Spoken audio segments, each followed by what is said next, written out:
My husband sold me across a dinner table, and he did it in a language he thought I'd never understand. 17 years of marriage, and Owen still didn't know the woman sitting across from him had spent 4 years in Madrid, 2 more in Mexico City, close enough to boardrooms full of men who spoke exactly like this, men who believed a woman's silence meant she understood nothing at all. He raised his glass to a stranger and said the words that ended us right there, under the chandelier of a restaurant he'd chosen because he thought it would impress everyone but me. He never once considered that I might be listening. Owen had been planning this dinner for weeks. The rooftop restaurant at the Belmont Hotel in Chicago, white tablecloths, a wine list he'd memorized just to look effortless. He told me it was the most important night of his career. Rafael Serrano, a private investor with more money than patience, was deciding whether to put $18 million behind a medical distribution project Owen had been chasing for almost 2 years. Northbridge Medical Systems needed this deal. Owen needed it more. 3 days before, he'd bought me a dress. Deep navy, the kind of expensive that makes you hold your breath when you check the tag. I thought for one foolish second that it was a gesture of love. Then he handed it to me and said, "Don't talk too much tonight. Rafael likes elegant women, not women who feel the need to prove how smart they are." I let that sentence sit in the room without responding to it. I'd learned over 17 years that some comments were better absorbed than fought. We married young. I was 25, full of momentum, working compliance risk assessments for American companies expanding into Mexico, Colombia, Spain. I was good at it. I could read a balance sheet the way other people read faces, and I could catch a lie buried 3 clauses deep in a contract written in a language my husband couldn't even order dinner in. Then my mother had a stroke, and Sophie was still in diapers, and Owen said the words every ambitious man says to the woman holding his life together. "We're a team. You take care of things for a few years, and when my career stabilizes, you go back to work." A few years became nearly a decade. He never asked what those years in Madrid had actually taught me. He never wondered, not once, how fluent I really was, because he never thought to wonder about me at all. The dinner started politely enough. Rafael was courteous but guarded, a man who watched more than he spoke. He didn't look at me the way Owen probably expected him to. If anything, he seemed uncomfortable every time Owen refilled my wine glass a little too eagerly, a little too fast. Owen talked big. Projections, timelines, numbers that didn't quite match what I'd glimpsed on his desk at home months ago. Numbers that had grown suspiciously kinder to his case since then. Rafael asked about patent ownership, about hospital certifications. Owen's answer wandered, vague and rehearsed, and then the moment his English started failing him, he slipped into Spanish. He thought it made him safe. He leaned toward Rafael, voice low, casual, like men trading a joke between themselves. "Don't worry about her," he said. "Tonight she's yours. Sign the agreement in the morning." Rafael did not smile. He set his glass down and told Owen flatly that he had never asked for anything like that. Owen pressed on anyway, oblivious to the way the air had changed. "I know what men like us have to do to close a deal like this. She'll listen. She always listens." I didn't flinch. I didn't drop my fork or gasp or give him the reaction he was used to getting from me when he pushed too far. I set my wine down, slowly smiled the way I'd smiled at 100 dinners just like this one, and said in English, "Excuse me, I need to use the ladies' room for a moment." Owen didn't even look up. I walked away from that table with my heels steady on the marble floor and my pulse steadier than it had any right to be. Behind me, I could hear him already moving on, already selling something else, some other version of me he thought was still sitting there. In the bathroom, I locked myself into a private stall, pulled out my phone, and called a number I hadn't dialed in 6 years. Owen thought I was in there crying. I was calling the one person who could end his deal before it ever began. The woman I called was Isabel Serrano, Rafael's older sister, and the person who actually controlled the family's investment fund. Years earlier, I'd worked a compliance review on a Serrano Capital deal in Mexico City, back when I still had a career and a name people trusted. I'd found a chain of shell companies buried in the paperwork, the kind of thing that would have cost the family millions if it had gone unnoticed. Isabel remembered that. She remembered me. We hadn't spoken in 6 years, but I'd kept her number the way you keep an old key you're not sure you'll ever need again. I didn't waste time with pleasantries. "I'm having dinner with your brother," I said, my voice low, even despite the stall door pressing cold against my back. My husband just offered me to him in exchange for a signature on an investment contract. Silence stretched for a few seconds. Then, carefully, did my brother agree to this? No, Raphael refused. But my husband said something else. He said the hospital certifications were just a formality, that they'd be sorted out after the money transferred. That got her attention faster than the first part had. Isabel was in the hotel, one floor down, preparing for tomorrow's investment meeting in a private conference room. She told me to go back to the table. Don't confront him. Don't warn him. Keep the call connected in my pocket and let her listen. I straightened my dress, checked my reflection, steady eyes, nothing betraying me, and walked back into the dining room like nothing had happened at all. Owen asked if I was okay. I told him I just felt lightheaded. He nodded, already turning back to Raphael, already slipping back into Spanish to boast that I was easy to manage, that I didn't understand the first thing about business. I let the words wash over me and reached for my water glass, tipping it just enough to spill a little onto the tablecloth, an excuse to bend down, to reach into my bag, to tap the recording app Maya had installed on my phone months ago, back when I still thought I'd never need it. Raphael's patience was thinning visibly now. Don't bring your wife into this, he said, flat and final. Owen barely paused. Everyone has a price. Hers is just attention. That was the moment the door to our private dining room opened. Isabel walked in with the fund's legal counsel a step behind her, composed, unhurried, dressed like someone who'd already decided how this evening was going to end. In Spanish, she said, "It seems I've arrived at exactly the right moment." Owen turned. I watched the color drain from his face in real time. Watched him do the math. Watched him realize this wasn't just Raphael's sister making a social appearance. Isabel held 52% of the voting shares in Serrano Capital. Without her signature, there was no $18 million. There was no deal at all. She sat down beside me and switched to English, addressing Owen directly. You said the hospital certifications could be handled later. Can you explain that? Owen denied it, instantly smooth as ever, suggesting Isabel had misheard something, lost in translation, that Spanish carried nuance that didn't always survive the crossing into English. That was when I spoke for the first time all night, in perfect, unhurried Spanish. There was no nuance. You said exactly that the certifications were a formality. Then you said I would listen because I always listen. Owen went completely still. Raphael looked at me, then at Owen, understanding settling over his face that he too had been used, positioned as a prop in something that could have quietly destroyed his reputation if he hadn't pushed back. Isabel didn't kill the deal on the spot. She announced a 72-hour hold pending an independent review, which was in some ways worse for Owen than an outright rejection. An insult could be walked back. A review meant someone was looking for something specific. It meant they suspected the numbers themselves.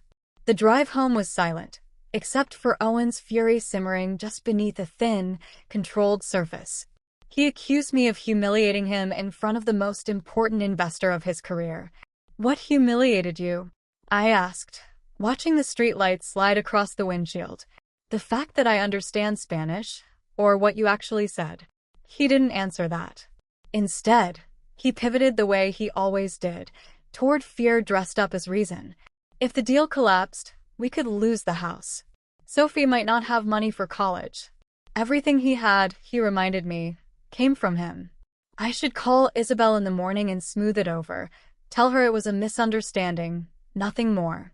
I told him I needed to sleep on it. He believed, in that particular way men like Owen always believed, that he still had time to talk me back into agreement. That night, once his breathing had settled into the rhythm of a man who thinks he's already won, I got up and checked my credit report on my phone, the blue light the only thing illuminating the dark of our bathroom. 3 business loans, $1.4 million combined, all of them in my name. I had never signed for any of them. I had spent the whole night thinking the worst thing Owen did was offer me up like a bargaining chip. But my name was already sitting on debts large enough to take everything I had left. I made coffee the next morning like it was any other day. Eggs, toast, the same quiet kitchen routine I'd performed for 17 years.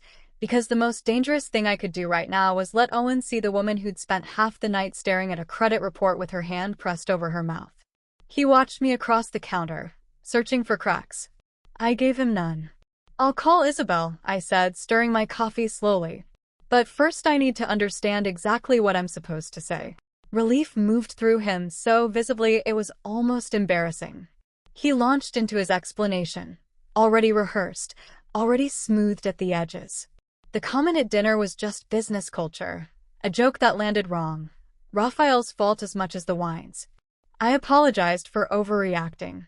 I watched him relax into the story he needed to believe, the one where his obedient wife had simply had too much to drink and too little perspective. He left for work convinced I'd folded back into the shape he preferred. The moment his car pulled out of the driveway, I called Maya Collins, a friend from another life, back when we were both 20-something and certain the world owed us something. She was a fraud litigation attorney now, sharp in a way that made people nervous in depositions. I hadn't spoken to her in years either, but some friendships apparently don't need maintenance, just the right kind of emergency. She gave me a list before I'd even finished explaining. Don't sign anything. Change every password, email, banking, everything. Freeze my credit. Back up every piece of evidence I could find. Don't let Owen know what I'd discovered. And find out if there were any accounts or companies registered under my name that I didn't know about. I drove straight to her office. We found the loans first, 3 of them, structured as collateral for Owen's project. If the Serrano deal closed, he could quietly pay them off before I ever noticed they existed. If it collapsed, I would be the one holding $1.5 million in debt I never agreed to. Then Maya found the contract. My signature was on it. Not close, identical, down to the slant of the L in my last name. Owen had lifted it from paperwork we'd filed together 3 years earlier when we refinanced the house. One document listed me as co-founder and financial guarantor of something I had never heard of in my life. I had never co-founded anything. I had trusted my husband to handle our taxes, our filings, the paperwork of a marriage, and in doing so I'd handed him every signature he'd ever need to build a version of me that didn't exist. That night, once Owen was asleep, I thought about the small safe in his closet, the one he never talked about and I never asked about. I knew the code, his late father's birthday, the same 4 digits he used for half his passwords, because Owen had never been as clever as he believed himself to be. Inside, I found copies of my ID and passport, a financial power of attorney I had never signed, loan guarantee documents with my name typed neatly at the bottom, and 2 versions of the same equipment testing report, one showing the device had passed certification cleanly, the other, the real one, showing a failure rate well above what any hospital board would accept. I sat on the closet floor holding both pages, understanding for the first time that this wasn't only about money.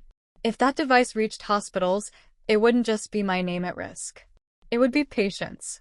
At the bottom of the folder was a life insurance policy, $2 million, my name on it, Owen listed as primary beneficiary, purchased 6 months ago, right around the time the loans had started. Maya, when I called her, was careful not to let me spiral. A policy alone proved nothing. Plenty of husbands insure their wives out of nothing more sinister than habit. But combined with the forged documents and the debt, it painted a picture of a man constructing a system where I absorbed all the risk and he collected all the reward. I lay awake replaying small moments that suddenly wore a different meaning. Owen insisting I see a doctor his insurance company had specifically recommended. The offhand questions about blood pressure medication, asked twice. 3 times, more than curiosity required. The remote cabin trip he'd proposed for after the deal closes. The joke, the one he'd made once at a dinner party, laughing that if I died, he'd at least stop worrying about Sophie's tuition. I didn't know, not with certainty, whether Owen intended real harm or simply saw the policy as another form of collateral. But I knew I couldn't keep sleeping beside him without protecting myself either way. Maya laid out a plan with 3 parts. Shield me from financial liability. Prove Owen had forged my signature and falsified the safety report. Find out who inside Northbridge had helped him bury the truth. I couldn't leave the house yet. If I disappeared too soon, he'd have time to destroy evidence, or worse. I had to keep playing the wife trying to save the deal, smiling at dinner, asking small, harmless questions, giving him nothing to suspect. I was gathering my things to leave Maya's office when my phone lit up with a message from Owen. Someone from the company is coming by the house tonight. I need you to sign a confirmation. Don't make this harder than it needs to be. I handed the phone to Maya without a word. She read it twice, then looked up at me, calm and certain. Don't refuse. Let him bring the paperwork. We need to see exactly what he's trying to make you sign. Owen came home that evening with a man I'd never met, Caleb Moore, some junior legal manager with a nervous habit of clicking his pen. Between them, they slid a confirmation letter across our dining table like it was nothing more than a formality. It stated that I had known about and consented to guaranteeing the loans, that I'd played an advisory role in the project, that my previous signatures were all valid, that any confusion at the Belmont dinner had simply been the wine talking, nothing more. I let my brow furrow the way a confused, overwhelmed wife's brow might furrow. I asked why this needed to happen tonight of all nights. Because Isabel is turning one sentence into an investigation, Owen said, his patience thinning at the edges. Sign it and everything goes back to normal. I told him I needed my reading glasses and carried the papers into the other room, where I photographed every page and sent them straight to Maya before folding the documents back exactly as they'd been. When I returned, I said I wanted my old friend, the lawyer, to review it first. I didn't sign. Owen's jaw tightened, but with Caleb sitting right there, he couldn't push the way he wanted to. He'd have to wait.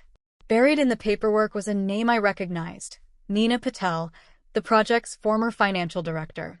She'd approved the first budget draft, but somewhere along the way her name had vanished from every recent report.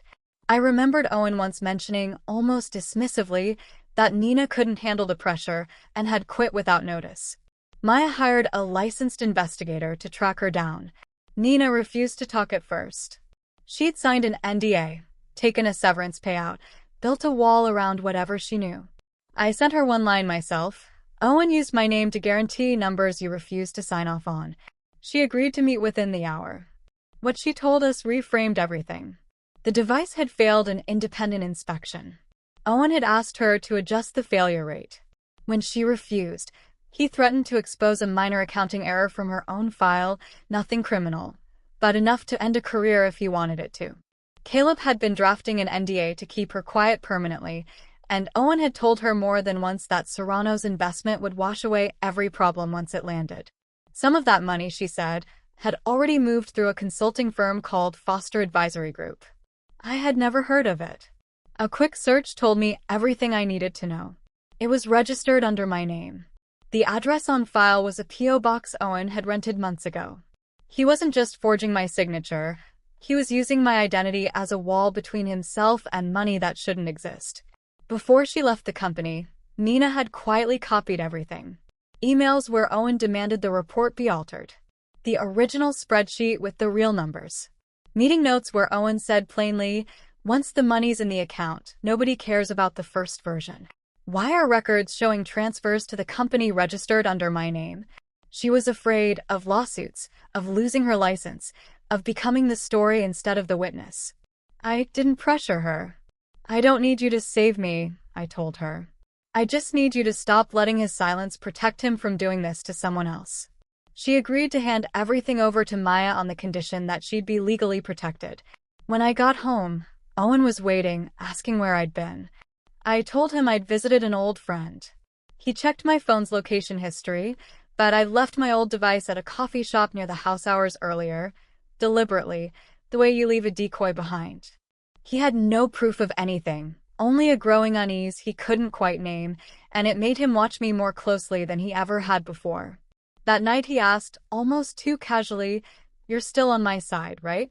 I looked at him steady and said, "I'm trying to protect this family." He heard exactly what he wanted to hear. I meant something entirely different. Nina sent one more file before I went to bed, an old recording she'd kept from a meeting months back. Owen's voice, unmistakable, talking to Caleb. "If Claire finds out, just tell her she already signed it. After 17 years, nobody's going to believe a housewife over a VP." I listened to it twice, sitting alone at the kitchen table in the dark, the phone's light the only thing between me and the silence of the house. Then I called Maya. "Now," I said, "I want him to say that again to my face." Maya confirmed the legal ground first. The state allowed one party to record a private conversation without notifying the other. But to be safe, she wanted more than a phone in a pocket. She booked a small conference room at her firm, one with a clearly posted notice that audio and video could be recorded on premises, and rented it under a consulting company's name, so Owen wouldn't recognize it as hers. I texted him the bait. I've been thinking I'm ready to sign, but I want to understand exactly how I'd be protected if the deal falls apart. He answered within minutes, eager, already suggesting the hotel lounge where we'd first met Raphael. I redirected him to the conference room instead, framing it as more private, more serious. He didn't question it. He believed, finally, that his wife had come around. I walked into that room playing every part of the frightened, compliant woman he expected. I let my voice tremble slightly when I mentioned the house.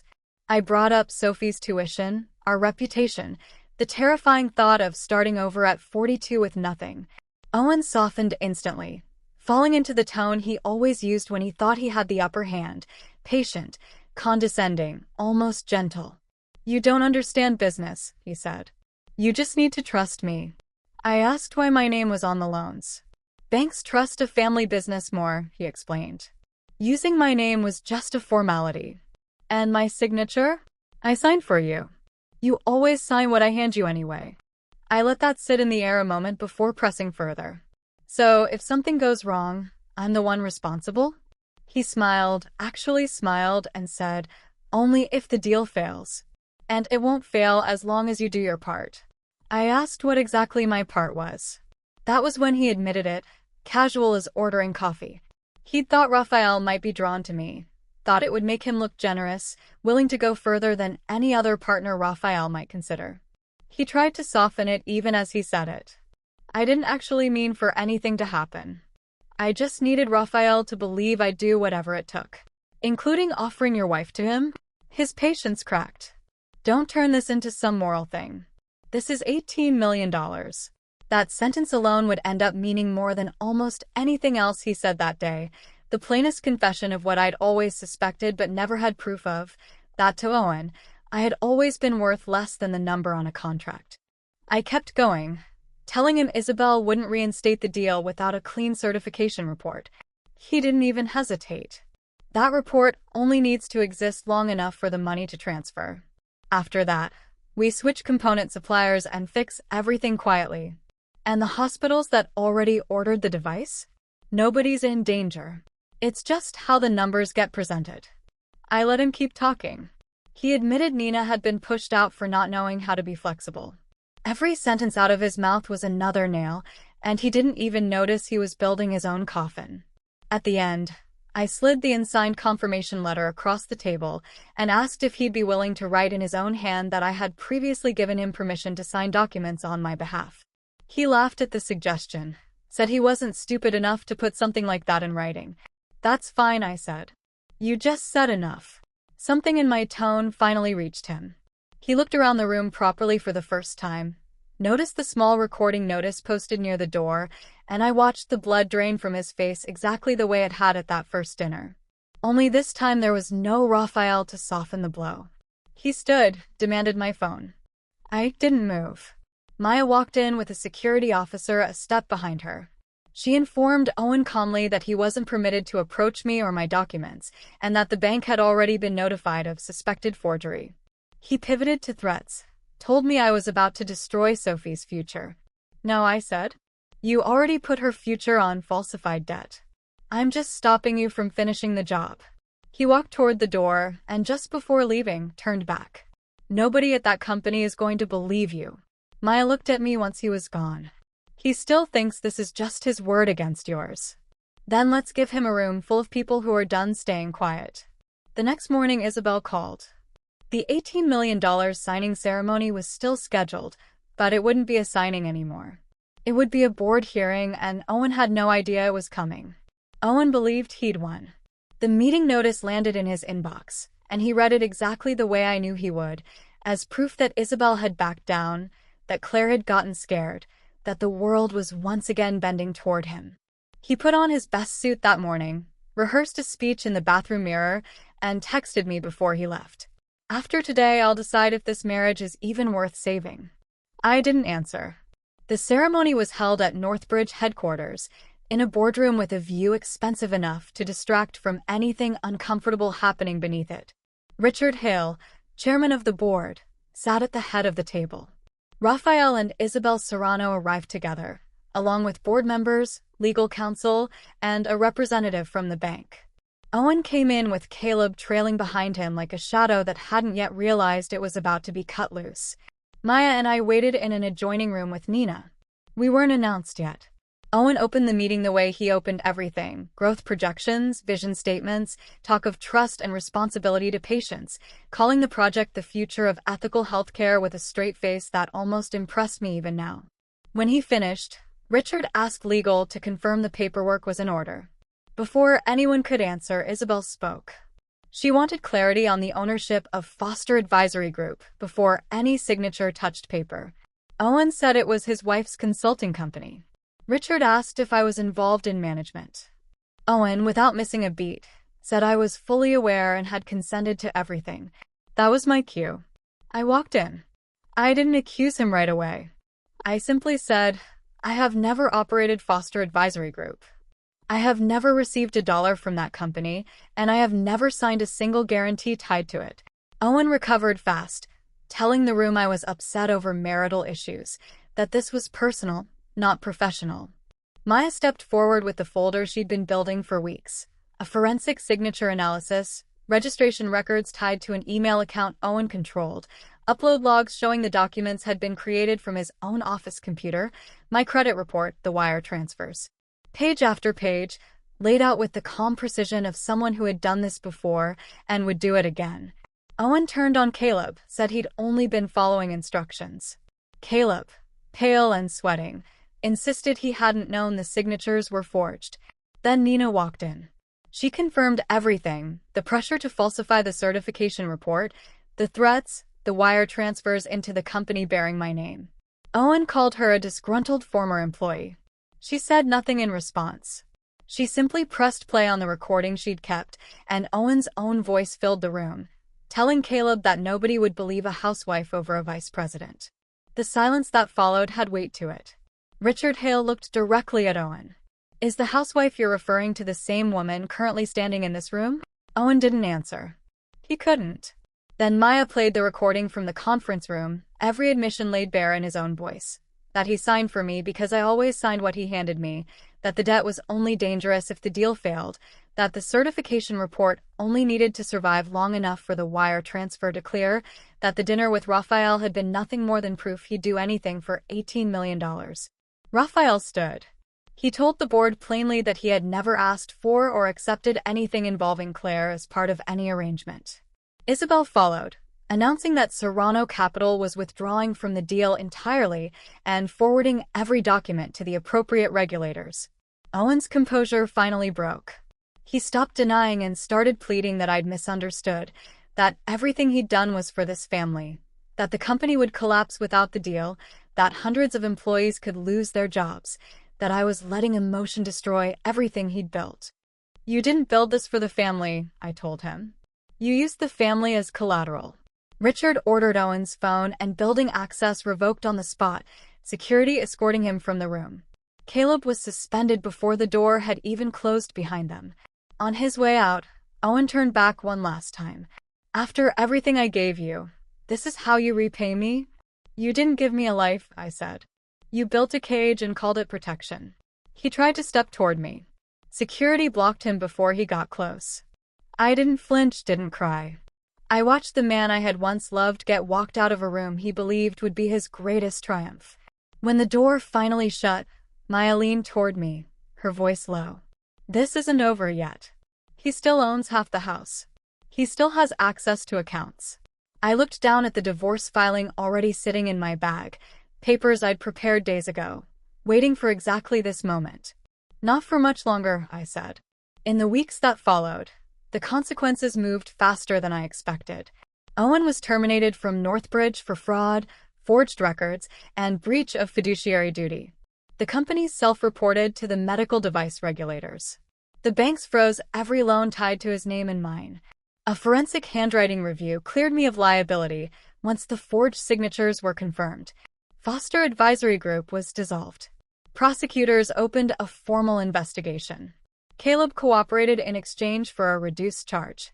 Nina was compensated and her professional reputation quietly restored. Serrano Capital walked away from the investment, but Isabel stayed close enough to help Northbridge rebuild the project under a safer, honest process, one that didn't require anyone's silence to survive. I won't pretend Owen faced immediate, dramatic justice. That's not how these things actually go.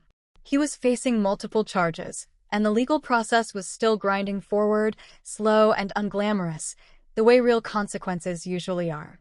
The divorce itself was its own kind of battle. I filed and requested a temporary restraining order.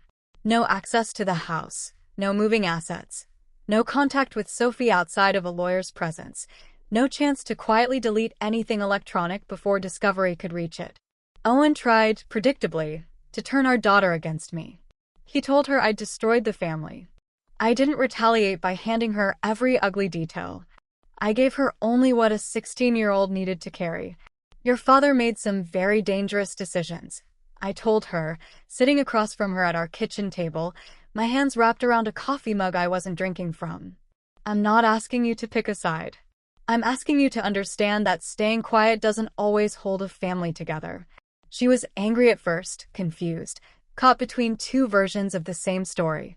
But once she read the parts of the case file appropriate for her to see, something in her shifted. She stopped seeing this as her mother's revenge and started seeing it for what it actually was. I sold the house once the settlement cleared. It had never really felt like mine anyway, every room decorated to impress people Owen wanted something from. I moved into a smaller townhouse near Sophie's school, modest, quiet, entirely my own. There was no fairy tale windfall waiting for me on the other side of that courtroom. I had to rebuild my credit from the ground up, refile years of tax paperwork that had been handled and mishandled without my knowledge, learn how to manage accounts that weren't shared with anyone, step back into a job market I'd been absent from for almost a decade, and somewhere underneath all of it, sit with the quiet shame of realizing how many warning signs I'd let pass because believing him had always been easier than questioning him. Isabel, true to her word, connected me with a healthcare compliance firm looking for someone with exactly my background. I didn't get the job out of pity. I sat through interviews, took a technical assessment, competed against candidates half my age with resumes that hadn't gone quiet for 10 years. I earned the position the same way I'd earned everything before Owen convinced me to set it aside. I started part-time. Within months, I was leading the risk investigation team. A few months after the hearing, Owen requested a meeting through our attorneys to finalize the plea and asset division. He looked smaller across that table than I remembered, the confidence gone, something hollow in its place. I just need you to trust me one more time, he said. I trusted you for 17 years, I told him. Trust was never what you were missing.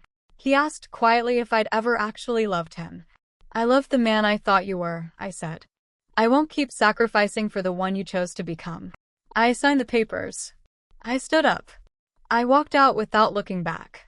Sometimes I think about that dinner at the Belmont, the exact moment my marriage actually ended. It wasn't the divorce filing. It wasn't the courtroom.